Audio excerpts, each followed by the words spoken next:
Kaugnay pa rin po ng Bagyong Jose, makapanayam natin si NDRMC Executive Director Alexander Pama. Magandang umaga po, Yusek Pama. Ay, Igan, magandang umaga po at magandang umaga rin po sa ating mga tagapanood. Ano hong paghahanda natin, lalo na sa mga probinsya, nabanggit ito ang Ilocos at Central Luzon? Tama yan, Igan, no? Dahil itong si Jose, medyo naging super typhoon na rin po to at medyo Opo. malakas na malakas. Opo. Ngunit pasalamat po tayo, mukhang walang ganang bumisita rito sa atin. Opo. At dahil sa kalakasan ng hangin po nito, malakas ang higop nito ng hangin habagat dito sa atin at Oo dito nga ng po. mga ulan. Opo.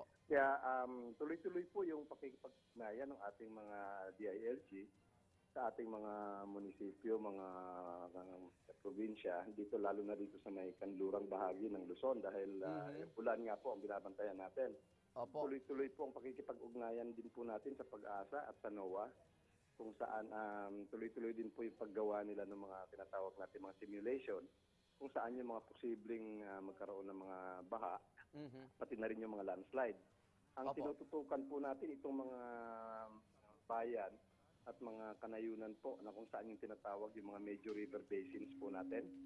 Gaya po rito sa lugar ng Zambales, mga ilog ng Pampanga. Opo. At yan po ay talagang tinututukan po natin at tayo po nagbibigay parati ng mga babala doon po sa mga komunidad na mga kandidato ng baha at landslide. Ito po, Yusek, pinapakita namin yung epekto rin ng habagat dyan sa Hermosa, Bataan. Ano na po mga balita natin doon, kaugnay ng mga residenteng naapektuhan nito? Sa ngayon po, yan po hinihintay natin na tawag dito na feedback sa ating provincial and PDRRMC na tinatawag natin. Kung ano na po yung mga kalagayan ng ating mga kababayan doon at yung kailangan po nila ng tulong mula rito sa atin sa national po. Eh, yung mga landslide ng flash flood, bukod po dyan sa Hermosa, Bataan, may iba pang lugar na binabantayan tayo, Yusek? May mga binabantayan po tayo dahil meron naman po mga hazard map yung ating mga Local bayan government. po Opo. yung mga local government. Ngunit sinisiguro po natin, kaya mula pa nga kahapon yung ugnayan namin ng mga taga-DILG at sinisiguro po natin na nabigyan ng dapat sa tamang abiso yung ating mga kababayan sa mga lugar nato dahil kung mapapansin natin Igan, hindi lang ngayon to, mga ilang linggo Araw na, tayo. opo. Linggo na nga po, mula pa nung panahon ni Turita, iba-ibang lugar na po yung medyo tuloy-tuloy yung ulan.